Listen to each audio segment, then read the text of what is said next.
my name's Samantha and I will be attending a stress management yoga class today. Before the class starts, I wanted to share some of my time management techniques.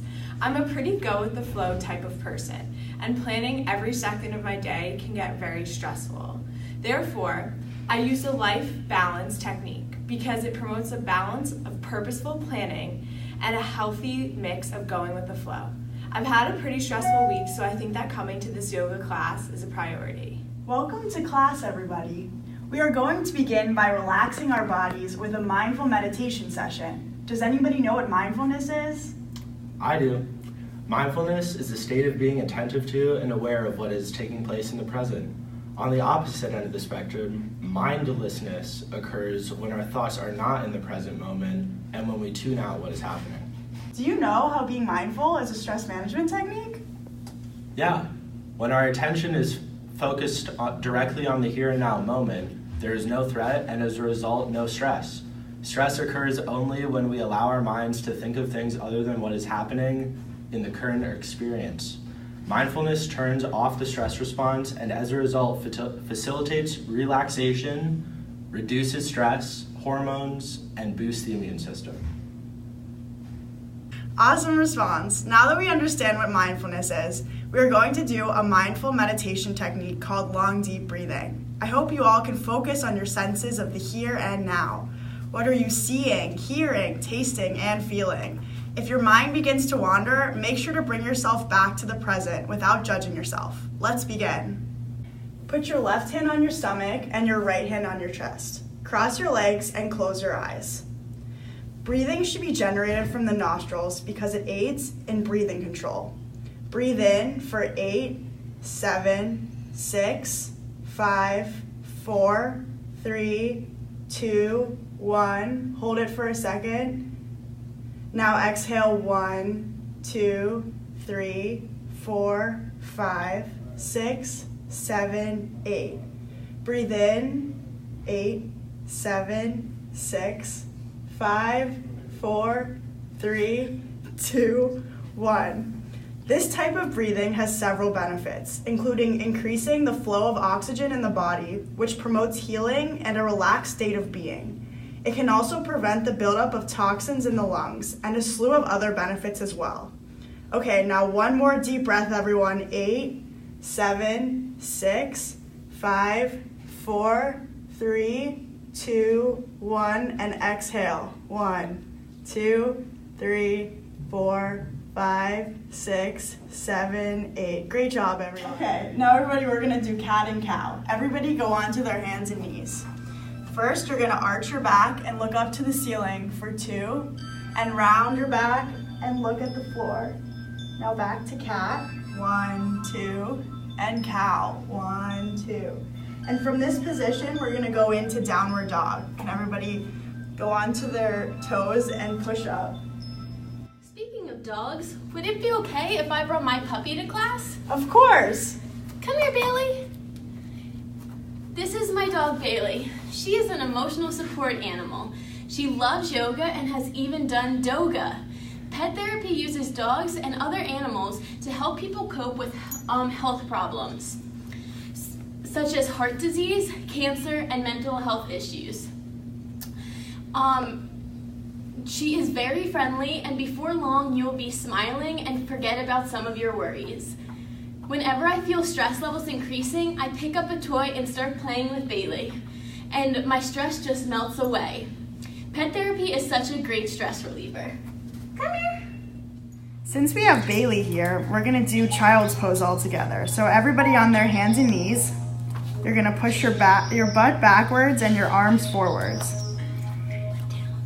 You should really feel relaxed in this position. Inhale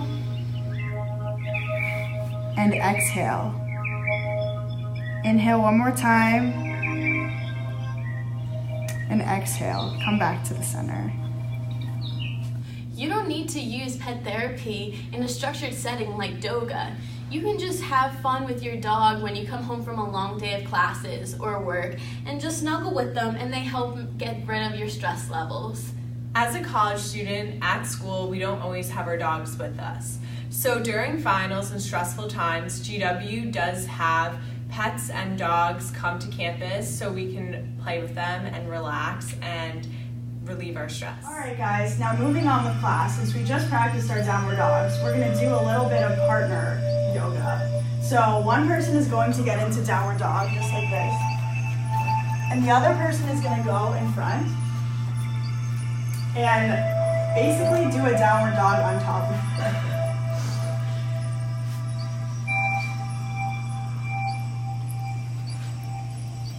Perfect. Now hold that position. 1, 2, 3, 4, 5. Awesome job, guys. Partner yoga can definitely increase connectivity with other people who are in your class. Everybody put your hands at heart center and step one of your feet back. And now open your chest into warrior pose. Make sure your core is strong and you're standing tall. And everybody inhale and exhale. And now we're gonna put one of our hands back and reach up to the ceiling.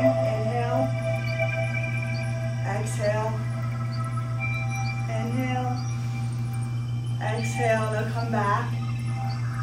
Perfect. In one last pose, we're gonna put our hands at heart center again and bring your foot up to the center of your leg.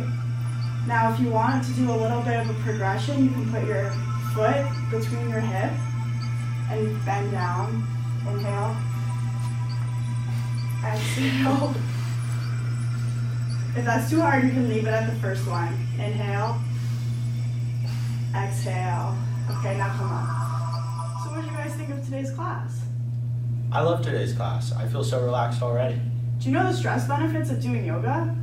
Well, I did hear that it reduces your blood pressure and also that it can give you more energy throughout the day.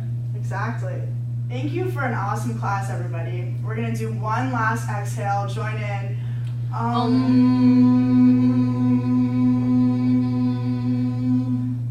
Namaste.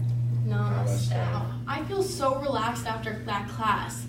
Sam, wait, I have a quick question.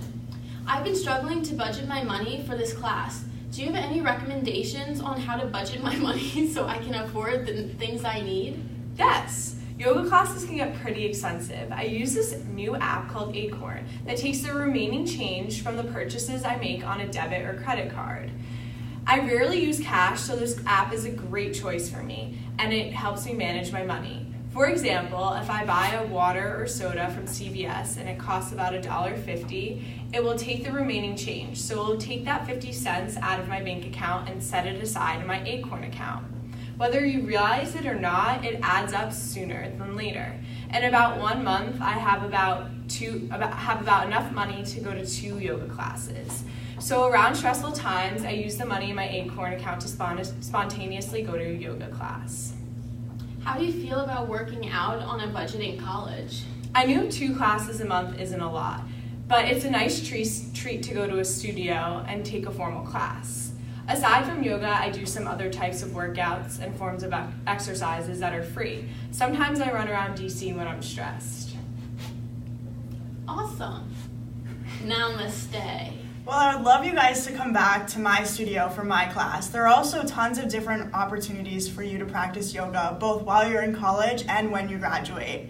Every Sunday, there's a free yoga class at Lululemon in Georgetown.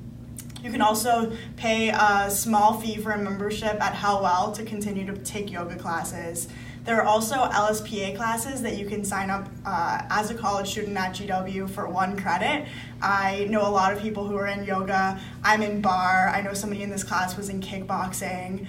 And there's also a ton of different studios, as well as this one in DC, such as Core Power and many other types. So if you want to continue practicing stress management and yoga, there are tons of opportunities in the city.